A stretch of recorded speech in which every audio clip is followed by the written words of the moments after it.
Que reste-t-il de la fraternité quand le communautarisme sépare les communautés les unes des autres et finit par les dresser l'une contre l'autre?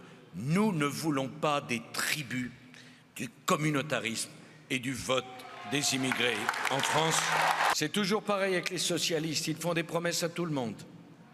Les lendemains vont chanter, et puis quand ils ont fini de distribuer ce qu'ils n'ont pas, quand la faillite se profile, quand la confiance s'effondre, ils se rallient en catastrophe à l'austérité.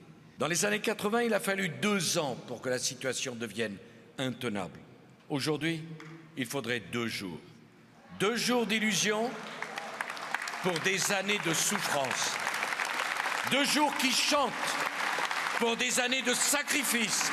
2 jours de mensonges et des années pour régler la facture. Voilà le projet socialiste. La France quittera l'Afghanistan avec ses partenaires en bon ordre quand elle aura fini le travail et qu'elle pourra rendre aux Afghans la responsabilité de la sécurité de ce pays.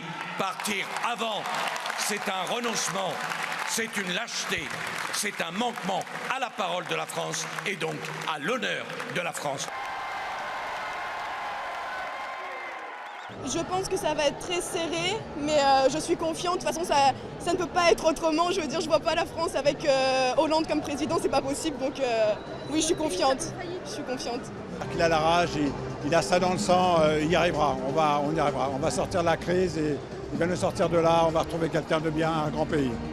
On va retrouver la France comme c'était avant.